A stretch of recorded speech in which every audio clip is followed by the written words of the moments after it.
মৰমৰ শিক্ষাৰ্থীসকল, তোমালোকৰ পাঠ নম্বৰ 5 এটা কবিতা সন্নিৱিষ্ট কৰা হৈছে। কবিতাটো ৰচনা কৰিছে নৱকান্ত বৰুৱাদেৱে। কবিতাটোৰ শিৰোনাম ৰিমঝিম ৰিমঝিম বৰষুণ আহে। আমি কবিতাটো আলোচনা কৰাৰ আগতে কবিজনৰ বিষয়ে কিছু কথা জানি লওঁ আহা। নৱকান্ত বৰুৱা একেধাৰে কবি, উপন্যাসিক আৰু শিশু সাহিত্যিক। তেখেতে জন্মগ্ৰহণ কৰিছিল 1926 চনত। এখুত ককাইদেউ ছন্দ নামেৰে তেখেতে বহুতো সাহিত্য ৰচনা কৰিছিল। তাৰ ভিতৰত শিয়ালি পালেগৈ ৰতনপুৰ, ভট উকাৰে ভূ, মাখনৰ কুকুৰা পোৱালি, মই টুনিয়ে টুনটুনালো আদি তেখেতৰ শিশু উপযোগী পুথি। এইজনা সাহিত্যিকে ককা দেউতাৰ হাড় নামৰ উপন্যাসখনৰ বাবে সাহিত্য অকাডেমী বঁটা লাভ কৰিছিল। তদুপৰি তেওঁ অসম প্ৰকাশন পৰিষদ বঁটা, অসম উপত্যকা বঁটা আদিও লাভ কৰিছিল। ভাৰত চৰকাৰে তেওঁক পদ্মভূষণ সন্মানেৰে সন্মানিত কৰিছিল। লগতে নৱকান্ত বৰুৱাদেৱে অসম সাহিত্য সভাৰ সভাপতিৰ আসনো অলংকৃত কৰিছিল। আমি নৱকান্ত বৰুৱাদেৱৰ আটাইতকৈ মনত ৰাখিবলগীয়া কথাখিনি হৈছে তেখেতে সাহিত্য অকাডেমী পোৱা গ্ৰন্থখনৰ নাম ককা দেউতাৰ হাড়।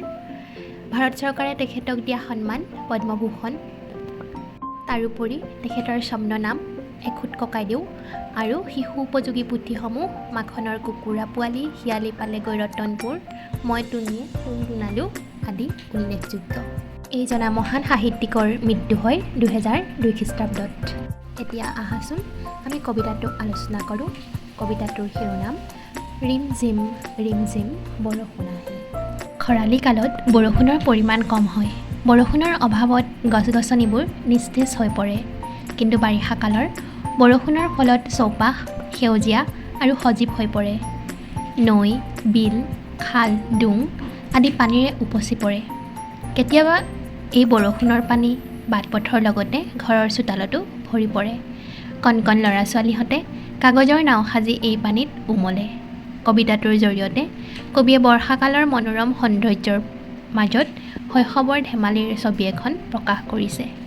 যেতিয়া পথাৰ থাকে ৰ'দত শুকাই, গছৰ সেউজী পাত থাকে দু খাই, এটোপা দুটোপা কৰি বৰষুণ আহে, গছলতা ঘাঁহ বনে মিচিকি হাঁহে। ৰিমঝিম ৰিমঝিম বৰষুণ আহে। ইমান পানীৰ টোপ নোৱাৰো গণিব, ভাল পাওঁ ৰিমঝিম গীতহে শুনিব। লগে লগে নাচি নাচি পূবালী বতাহে, আমাৰ লগত যেন পাতেহি কথাহে। ৰিমঝিম ৰিমঝিম বৰষুণ আহে। ডাৱৰে উফোন পাতে, বিজুলীয়ে হাঁহে, আকাশৰ চকু পানী বৰষুণ আহে। ইমান টোপালবোৰ অকণি অকণি, নোৱাৰো কৰিব শেষ গণি গণি গণি। বৰষুণ আঁতৰিলে বাজলে ওলাওঁ, মেলি দিওঁ নিজৰাত কাগজৰ নাও। ঢৌৱে ঢৌৱে নাচি নাও যায় লাহে লাহে, নীলা আকাশত যেন জোনটি হৈ ভাহে। ৰিমঝিম ৰিমঝিম বৰষুণ আহে। কবি নৱকান্ত বৰুৱা। শিক্ষাৰ্থীসকল, তোমালোকে এইদৰে কবিতাটো আবৃত্তি কৰিবা। যিহেতু পৰীক্ষাৰ ক্ষেত্ৰত কবিতা মুখস্থ লিখিবলৈ আমাৰ প্ৰায়ে অহা দেখা যায়।